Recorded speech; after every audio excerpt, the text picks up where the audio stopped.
All right, good morning. Welcome in to the Out of Bounds Show, 105.9 The Zone ESPN, brought to you by Eye Care Professionals. If you need cataract surgery, call Eye Care Professionals this week. Get an appointment, consultation. They'll walk you through the process. If you need cataract surgery, Eye Care Professionals, 2 locations on Lakeland Drive, one in Jackson and then the other one, Flowood, Belmead.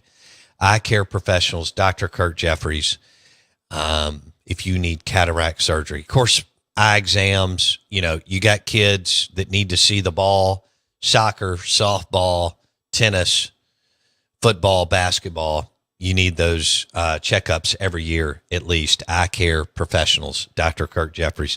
This is 105.9 The Zone ESPN. We welcome in Mick Gillispie. He's with the Chicago Cubs, Bama Insider, Bama Tailgate Show, among other things. He's got a show with Jake Coker, and the guy's wide open. He joins us on the Farm Bureau Insurance guest line. Mick Gillispie, good morning. How are you? Yeah, I'm doing good this morning. How you doing, Bo? We've been on for an hour and a half. I'm kind of grinding through the show on a tough weekend for both of us. Yeah. Well, I feel the same exact way. So, your Alabama. What about Saturday's game, Alabama and Tennessee? What was your takeaway there with the Nate Oates trying to get the timeout, I guess, with 4 seconds left, and then giving Tennessee a shot to win it?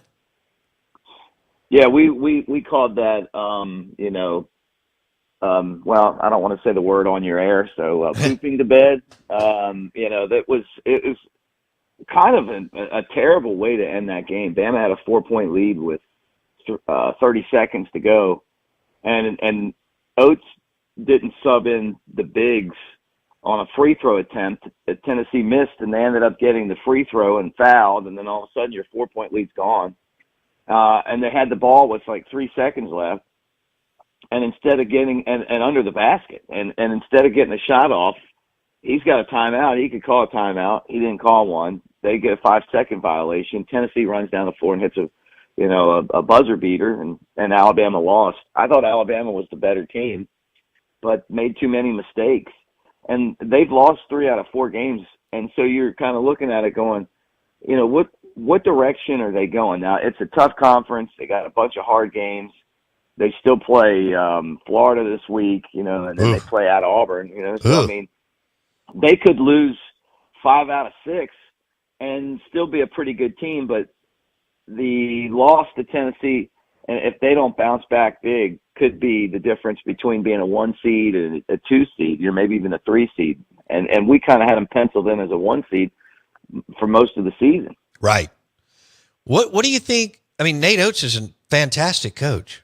What do you think happened? Brain freeze? What you just described some things that are, I think pretty obvious and basic for a coach at that level. Mick?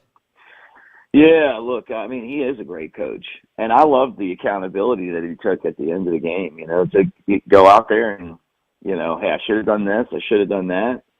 I don't think it takes away anything from his ability, but he's human, and you're gonna, you make mistakes, and you learn from them. I mean, how many times do you get into this situation?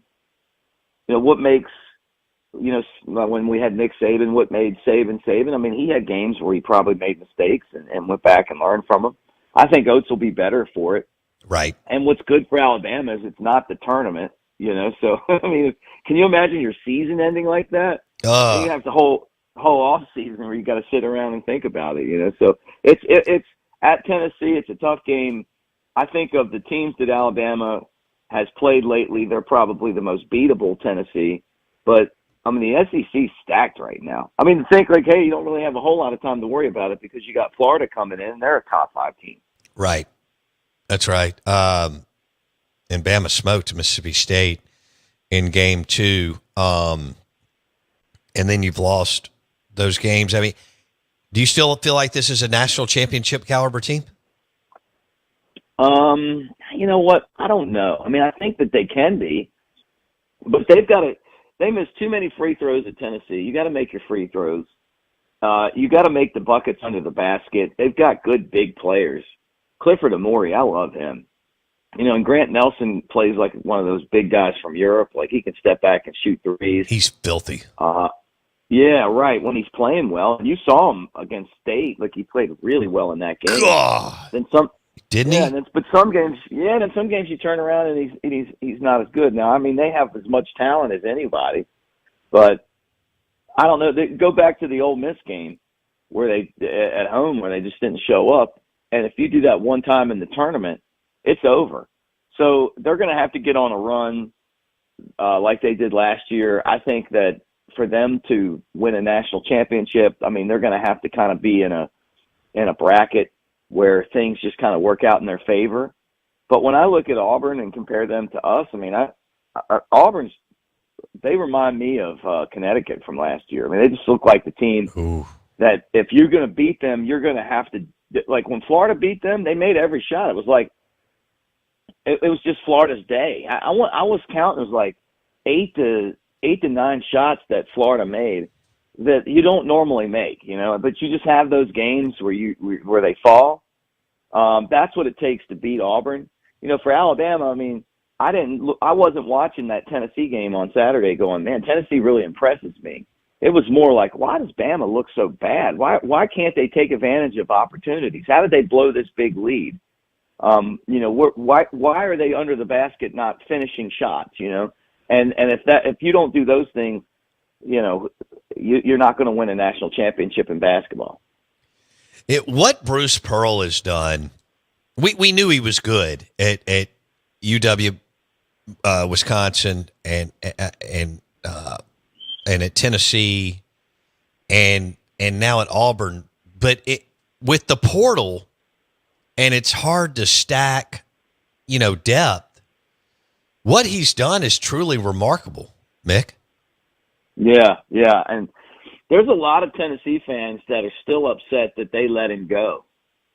And, you know, he got fired before NIL and all of that stuff for lying to the NCAA and, you know, for some picnic he had. Or right, it's a barbecue. I mean, which is crazy. I mean, and we talked about this, Jay Coker and I did on our podcast we did on Sunday. And the NCAA, you know, they used to be just so, you know, full of, you know what, and with stuff like that, you know, now it's the opposite, like they have no teeth. But Tennessee fans never wanted to see Pearl go. And then he goes to Auburn, and before he got there, I mean, Auburn had an arena, but they weren't any good, and now they're like legitimately the number one team, and he's consistently been good, you know.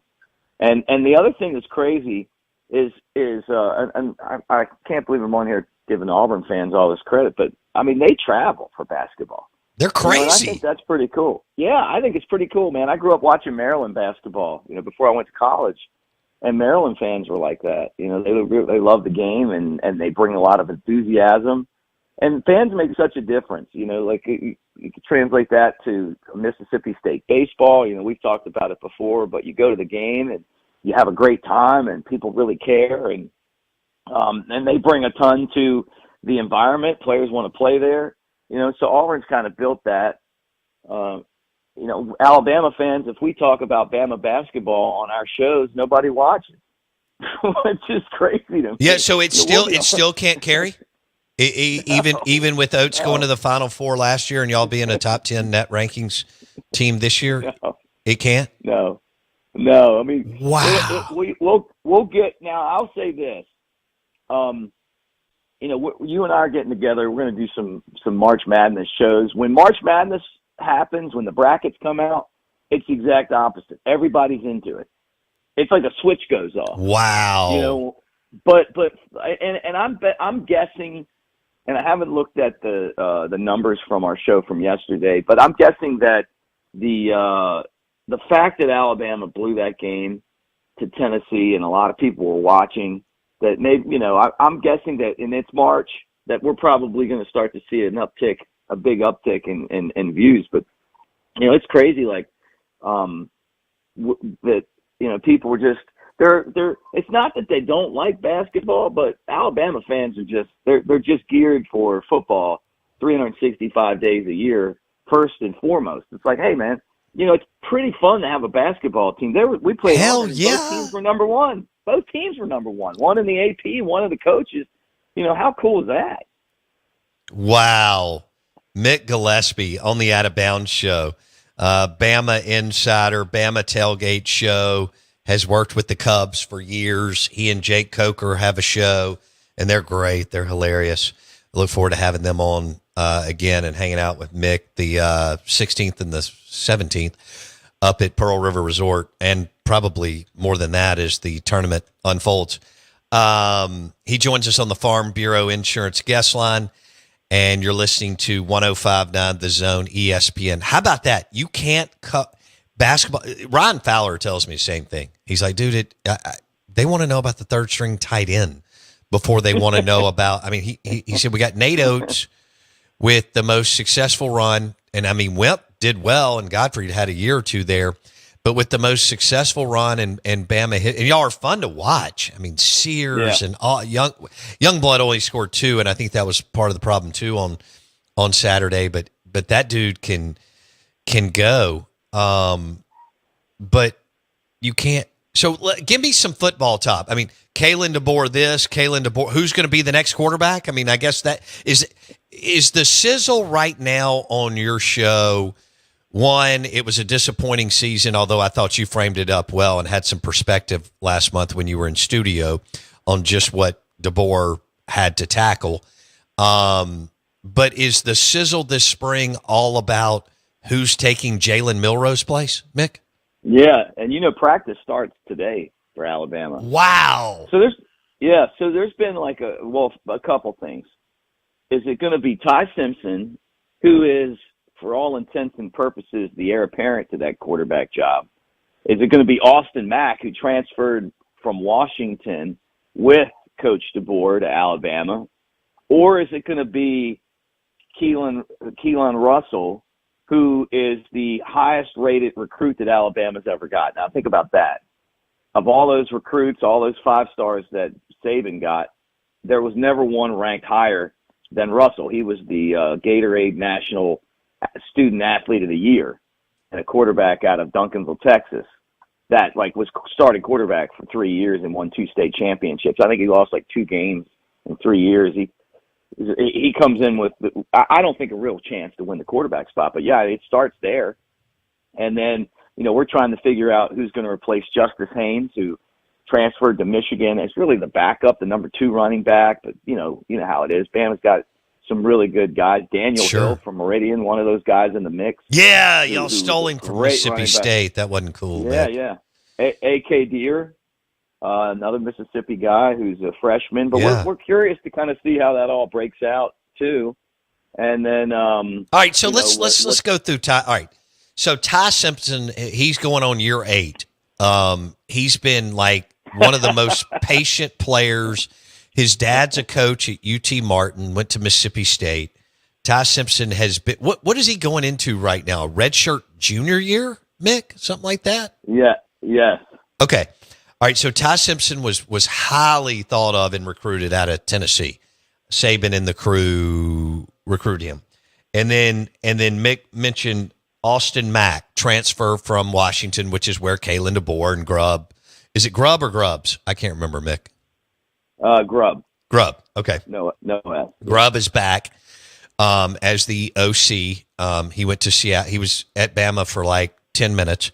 When DeBoer was hired, and then the Seattle Seahawks hired him, and he went over there as OC, and now he's back at Bama as OC, which I think is going to make them so much better.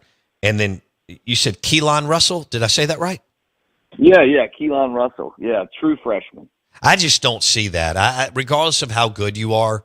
I mean, I'm listening to Cooper Manning, Mick, talk about how good it's been for Arch to sit and learn and grow up and figure out where the hell his classes are and where to go eat, where to park his car, and how to get this and that. And I could be wrong, but I have to believe that this is that kid may push them and may look good throughout practice and stuff, but I'd have to believe this is a Ty Simpson, Austin Mack battle for the QB position. Do you agree or disagree? No, I think that's exactly it. I mean, it has to be. Because of the fact that, just like you said, you're coming in, and I think Alabama fans would like to see Russell be in the mix. But, the most popular guy on campus is the quarterback that really hasn't played. No question. So, but Simpson's kind of waited his turn. He lost the quarterback battle a couple of years ago to Milroe. I think what Alabama fans are hoping for, and obviously having Ryan Grubb gone to the NFL for a year, and the guy got fired, but the Seahawks had a pretty good offense, and we're 10-7 in the NFL, which to me that's a good season. But he throws the ball a ton. I think the Seahawks, coach wanted them to run the ball a little bit more. I don't know that Milroe really matched the system that, DeBoer wants to run. But having Grubb there, DeBoer's a really good guy. He's a really nice guy. I think that Grubb's that guy that kind of balances him out, where maybe DeBoer's a little bit too nice, and then Grubb kind of comes in, and that's why the tandem has been so good together. But I think that you're going to see Alabama throw the ball, and it's whoever can throw the ball better with more efficiency and run their offense is going to win the job. I don't think that it's a sure thing that Ty Simpson's going to get it. And if you're Austin Mack, you didn't leave with those guys to sit on the bench, right? So it's gonna. I can't wait. Now the weird thing is how they've changed the spring game, which is where we used to be able to watch and kind of get an idea of what these guys are going to look like, from a scrimmage to, like it was a game, and now all of a sudden we don't really know what we're going to get when April 12th comes. We used to call it the 8A game. I'm calling it the 8A scrimmage now. Yeah. I saw where. They're so damn boring. Good Lord. Yeah. Well, but these would have, like the first couple quarters, though, you would have gotten a chance to see one quarterback go up against the other, Right. Now they're worried about teams coming in and getting Poaching guys to transfer. Sure. Yeah. Can you believe that? You can't even play a game and play it 100%, even for 20 snaps, because of what you just described. Somebody will poach that guy May 5th or whenever the portal opens up again, and you're right, and try to go get the dude. You just hit on something about DeBoer being too nice, and Feinbaum. I saw some clips of Feinbaum talking about it, and you just can't be this day and age. That's my concern with Jeff Lebby. Mick, I just, I think Jeff's got a lot of good stuff going for him, but if you're going to be that guy that is nice and likable, you got to have an MFer on the staff, like you're talking about, that maybe Grubb is, that military drill sergeant to keep everybody, on edge and focus, because it's 19 to 20-year-olds, and they'll deviate and take all of us as humans take the easy path if given that opportunity. All right, I want to switch gears here for our listeners. Mick and I lost a really good friend over the weekend. Ron Griffin, head of advertising for Pearl River Resort, Crystal Sky Casino in Bocoma. Mick and I work with Ron on a daily, weekly basis. We've done almost 100 shows up there, and I met Ron back in 2005 when Pearl River Resort was on the show, and then for several years. Then he came back in like 2018, and I was like, thank God. And so when you hear me reference RG on the show, he sat with me for I don't know, 250 to 300 hours of the show on one of the properties. But his laugh, his spirit, he was just in studio with Mick Gillispie, who I'm talking to, came over, and Ryan came over, and we had wings from Martin's and had a big time. So our big teddy bear, and it wasn't just working for him. He was a partner. He was a friend. We traveled together. He was here Christmas holidays. Just a beautiful soul. had a great laugh. And boy, he meant a lot to us, didn't he, Mick? Yeah, that's a great description. I have so many awesome memories I called him Rhino, obviously being a Cubs guy, but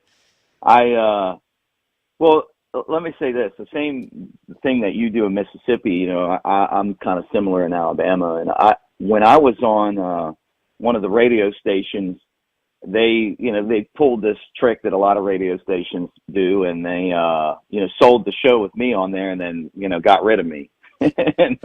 and Rhino, I just remember, like, I didn't know what I was going to do, and I just remember Rhino being like, "We didn't buy the intern that they're putting on there; we bought you." And they supported me as I took a venture into doing my own thing, and he was there every step of the way. I wouldn't have had an opportunity to do really much without him. And just to kind of fast forward, our show was number one in Alabama and Birmingham, Tuscaloosa and Birmingham for game days, the tailgate show, and we doubled the R&B station that was second in ratings. And they're our supporter. I mean, like, it's brought to you by Pearl River Resort, which is so cool to be on 100,000 watts on Saturday with Jake Coker. Rhino would come hang out with us all the time, and he's become a great friend. I mean, it still hasn't quite sunk in yet. I just talked to him last week, about, hey, what do you want to do? Yeah, well, I'm looking forward to hanging out with Bo.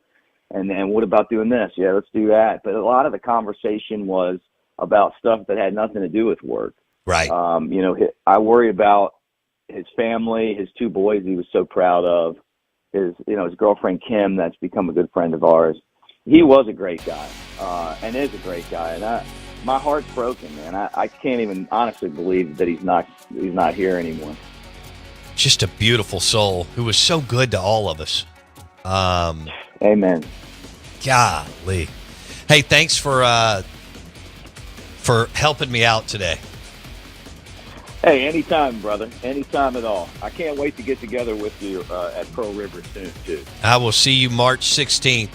Mick Gillispie, Bama Insider, and he joined us on the Out of Bounds show, host of the Bama Tailgate show, among other shows, and a good friend, and we celebrate Ryan Griffin, who we work with on a daily basis, passed away over the weekend, and just a beautiful, beautiful soul. We'll be back for hour number 3.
Say, kids, what time is it? It's 9 a.m., and this ain't no K show. It's the Out of Bounds Show with Bo Bounds. On aboard! As Mississippi's #1 morning show rolls on the Zone 105.9 and online at thezone1059.com.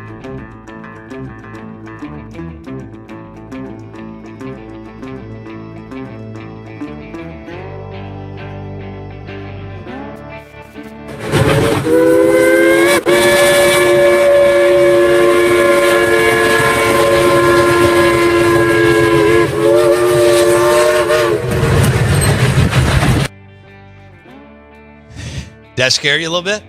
Good morning. Welcome in. We are the Out of Bounds Show. 105.9 The Zone ESPN. We're streaming live for you on the Out of Bounds radio app and thezone1059.com. Show is brought to you by Crystal Sky Casino in Louisville, Mississippi. Pearl River Resort, Philadelphia, Mississippi. Book your stay and play now. Golf, hoops, sportsbook, table games, Philip M's, Pearl River Resort, or DancingRabbitGolf.com. You can go either way as far as booking your stay and play with golf and the sportsbook. And then Bocoma, outside of Laurel, also has a sportsbook and, 700 slots or something. So plenty for you. And what's crazy is all the slots now, like all the cool graphics they have on there, and the different themes of slots. It's crazy. I'm up there so much at Pearl River Resort or now Crystal Sky and Bocoma some, but like March Madness and the Masters in the NFL draft will be Pearl River Resort heavy. And I told Jackson, I was like, when I was doing the show from Crystal Sky a couple of weeks ago, it dawned on me because I'm not facing the slots when I do the show at Pearl River Resort, but when I'm at Crystal Sky, I'm facing the slots from the sports book into the casino room. And all the cool, fun graphics and stuff that they have on these slot machines now are cartoons and lovely. Yeah. Aesthetically pleasing. Yeah, just graphics and lights and art and all that is wild to me. But makes you just want to sit down and pull that lever a few times and win some money. That's all it is, man. Slots are easy. Yeah, just got to know how to slots work them. are easy. Slots are that's easy. another. Can we cut that out? Yeah. Okay, please do. Look at the time. Slots are easy. They are, man. You got to know how to play them. Kind of like Paisley parties. I mean, it does if you know how to play it. Paisley parties. You got to cut that out too. Yeah, no. I know what day it was because I went to the Rogue. I'll be able to help you. I went to the Rogue and Luke had a Paisley shirt. There's a text. And he took a picture of me and I posted it on Instagram or Facebook. We can find it. Yeah. Paisley parties. Goodness. You just got to know how you got to feel the slot. Yeah, you got to. That's right. You have to feel. You got to be one. If you're not, you're toast. Right. And you got to know when to move. Kind of like Josh Hubbard and Padula. I don't know a difference. Yeah. I mean, those guys are fun to play. Those guys are fun to watch play. How much fun is Josh Hubbard and Padula to watch play? What did Padula do to Oklahoma? He just put a dagger in them. Whenever you mention the whole Sean Padula, Josh Hubbard and Sean Padula are freaks. Sorry, I interrupted you. When you mentioned the New York, because that's the New York boy, right? Yeah. He is so New York. I know. It is, to the T. Well, he's from Edmond, Oklahoma, but he reminds me of a tough New York That's guard. what he plays like. Yeah. And the shimmy in him, it's phenomenal. I love watching it. I tell you what's incredible is the way that he can handle the ball and the way that he can change speeds. I've always been I was a point guard. I've always been obsessed with point guards. I think it's the best position in sports along with quarterback. And I've been obsessed with it as a kid because of Isaiah Thomas, right? And others. Magic and so on, but more of the guys that actually look like point guards. Magic was such a unicorn and an outlier, which is great. But Padula's ability, see, at the college level, you don't always see this. Padula's ability to change speeds with the ball and hurt you is most college players can't defend that. No. Okay? When you can go from third gear to fifth gear, back down to third gear, and then shoot, that you can't keep up. The NBA, yes, they're super skilled, but his ability to handle the ball in traffic, and he also plays physical. Right. He may only be 6 feet, 200 pounds. Now, he's not as thick as Hubbard, but he's got plenty of muscle and body on him. That's what I like about Hub. Hub uses his body to put you where he wants you. And you saw him do that on Saturday against LSU when he took over the game because nobody else was. I don't understand. The color analyst said it. I mean, they weren't moving. I mean, you got to give Hubbard some help. They're standing around on offense, which is mind-numbing to me. But and Ole Miss did some standing around too. And I get it. It's a hard game, and these guys are still learning, and they're not pros, and some of them are just solid basketball players. Right. It's just part of it. I'd love to have been a solid Ole Miss or Mississippi State basketball player. Bo, you're going to be the third man off the bench for Mississippi State. Okay. Deal. Or hell, you're just going to get a jersey. Right. But watching Padula shift gears is special. Reminds me a little bit of, and this is maybe a stretch, but Sebastian Telfair. Do you remember that Fair guy? enough. I do remember Telfair. Just a little shifty little guy. But Padula he's the same way as Hub, and I think you have to do this because they give you a pretty good amount of leeway of moving guys where you want them. Spacey. And, putting your butt on them or a forearm or whatever it is you need to do because it's the most physical league and the most talented league and the most skilled league. And I never thought I would say that with the ACC and the Big Ten and really even the Big East, but we are. And watching Josh Hubbard and Sean Padula play is worth the price of the ticket. And watching them on Saturday do what they had to do to will their teams to win was awesome. I mean, Padula's averaging 15-plus a game, almost 4 boards, almost 4 assists, and shooting 44% from the floor. What else can he do? Well, that's what what? He needs a raise. Yeah. And let me give you Hub's stats for the year. Hub's averaging over 18 a game. Okay. He was thrown into point guard. Clary was supposed to play 18 to 22 minutes a game of point guard. So Hub's averaging over 18 points a game, over 2 rebounds, over 3 assists, and he's shooting 40% from the field. Jeez.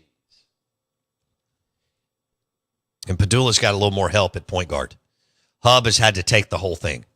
And Warren's a nice little player. He plays, 4 or 5 minutes, but and we've all had these. I had games where I threw it in the stands 47 times. Couldn't figure out what the hell was going on. What was wrong with me? Warren came in on Saturday and had like 4 turnovers in 37 seconds. And Jans just didn't have a choice. He had to. Hub was going to have to ride 35 plus minutes. And man, if you got somebody who can handle it and shoot it, remember Shane Powers said when he got moved to point guard his sophomore year, his shooting went down. Well, Hub may not be shooting the 3-pointers at the level he wants to. He's still a phenomenal player. Look what he's doing at the free throw line and from 2. The dude's scoring mid-range and taking it to the glass. I don't care how you score. I don't care how you get business. I don't care how as long as you get there. Right. It doesn't have to be pretty. He was 10 of 11 and was money from 2s on Saturday. And there was a large chunk of time where everybody else decided not to play offense on the team and stand around. But I did think Chris Jans was right. They did what they had to do to pull away and win by double digits. An LSU team that is not bad, if they were in some of the other conferences, would be pretty good. And Oklahoma's playing better and better, too. By the way, I'm a fan. We're live in the Bank Plus studio. The show is brought to you by Martin's in Livingston. Their gumbo and their po' boys and their blue plates at Martin's in Livingston.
Show is brought to you by Blue Cross Blue Shield of Mississippi. It's good to be blue.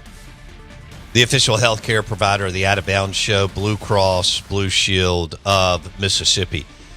Going back to this, according to eatthis.com, unhealthiest foods on the planet. Really disappointing for me. Potato chips, number one. I don't eat a lot of them, but my God, I love them. Zapp's jalapeno chips, Miss Vicky jalapeno chips, and Ruffles are my top three. And 2 is white bread. That's fine. I don't eat that.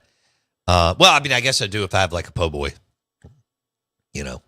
and other things, but I can avoid a lot of that.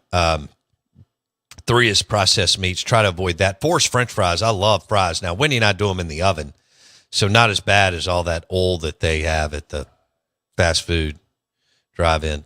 Number 5, fast food burgers. I've had 2 Dairy Queen burgers in the last month with extra pickles. Jackson thought that popcorn was good for you. Microwave popcorn's number 7. And so just kind of give you an idea of that. Probably most of you didn't even want to hear that. Yeah. You're like, I want to eat what I want to eat. Well, yeah. 14% of people will cheat while playing card games or board games. 14 seems low. 51% of the people in this poll said they never cheat. Where are you at on that? I mean, you get the edge there. I mean, you playing by the rules. We're talking about I'm playing by the rules. Yeah, no money. Yeah, cardboard game, no money here on the line, nothing like that. And money's on the line, that doesn't count. It's no so when there's money on the line, it's a free for all. You do what you got to do to win. Okay, I got you. Other than that, come on. I didn't need to cheat to win, though. According to this poll, 14% of people say they always, often, or sometimes cheat while playing card games or board games. How are you cheating in those card games? Well, I don't know. According to a poll, 33% of Americans have a partner who has admitted to cheating in the past. I found that low. Just kind of wanted to throw that out. Found that low. Low. Do you play poker on your phone? I knew you did. Big time. Well, I mean, I played, whenever I was growing up, was the whole boom of poker. They put World Series of Poker on the TV. You had the Horseshoe in Vegas that was popping. Yes. So that was. Oh yeah, I was older. You were young, so that was like blew your mind. It resonated. I mean, because when poker went on TV and those guys became men and women became stars. Yes. It made even more poker groups when y'all were in probably junior high and high school. I'm guessing. That's right. Get together. Chris Moneymaker. That was one of the famous ones. I mean, Wilkes and his buddies play poker. Yeah, we had a poker night every night. We did it weekly, but we also, we were online poker from a young age. Back whenever, the internet was a little wild, wild westish, and you didn't have to verify everything, so you could get on a site that you weren't supposed to get on when you're gotcha. So we're 21, so you could sit there and you could play the online poker, or you just go to a foreign country with a, website. And boom, man! I've logged lots of hours playing some poker now. I've tried playing poker over there at Pearl River. Yeah, they have some huge poker tournaments. Yeah, don't go down there. Those guys are serious. Do not go down there. They've got some talent that goes through there. Unless you are ready. I mean, it's mean.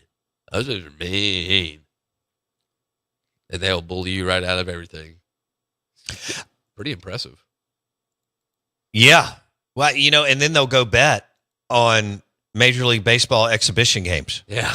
I did not realize we were doing shows there during March, and they had a baseball tournament, and they told me, they were like, yeah, they're coming in here because there's downtime in poker tournaments, as you can imagine. And he's like, yeah, they're coming in here and betting on Major League Baseball exhibition games. I was like, that is incredible. That's just dope. Take the over. Yeah. Exhibition game, take the over. They're lobbing softballs out there. Just crushing. Exhibition baseball run totals are 8+ all the time. It's crazy. So Keith just texted me. Bo, did you talk Mississippi State baseball? I did not. It's been a little bit of a different show today. I think you have every right to be disappointed. I don't want to go to, you've lost to good teams, but I understand that to be a good team, you beat good teams. That's right. I also understand there's still a lot more baseball left to be played. Okay. I'm not going to go scorched earth. I mean, the Southern Miss loss at Southern Miss, that's a good team. They just beat TCU 2-3. Troy's got a good team. You should have beat Troy. You had 20 strikeouts. I mean, it's unbelievable. But you didn't. You didn't. Baseball's weird and funky and all that. You lost this weekend. I mean, on Saturday, you had a chance to win. You lost by 1 run. And to Arizona. And then you lost to Oklahoma State yesterday. You were down big early. Some things unraveled early with Stone Simmons on the mound. You didn't help him either. You got to find your toughness component. You got to play with an edge. All you had to do is watch a couple innings of Tennessee over the weekend. You got to play downhill. It looks to me like too many of the guys are playing scared. The moment's too big for them. And, sorry, at Mississippi State, there's pressure. There's not pressure. Look, there's pressure to play, period. I don't care if you're playing, whatever level. Belhaven and Millsaps have had some unbelievable teams, and you start there, I'm impressed. There's pressure on every level. Mm-hmm. But at Mississippi State, there's pressure. Like tomorrow night, you're hosting Southern Miss. You've already played them once. Wow, you better win that ball game. You know? Man. And then you got Queens coming in this weekend. Before you get into one more non-conference game the next week and then SEC play.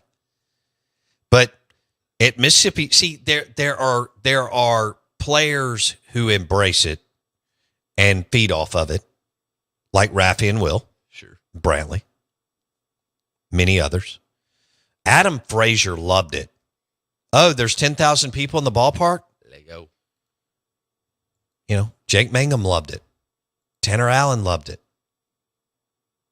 Rowdy loved it. It is pressure. John Cohen used to talk about the pressure of playing at home. But you got to be able to handle it. So you got to have a toughness. You got to absolutely want the moment. You got to start hitting the baseball. Especially everything is situational, right? In baseball, both on the mound and at the plate. Situational pitching, situational hitting. And you can't be sloppy on the base paths.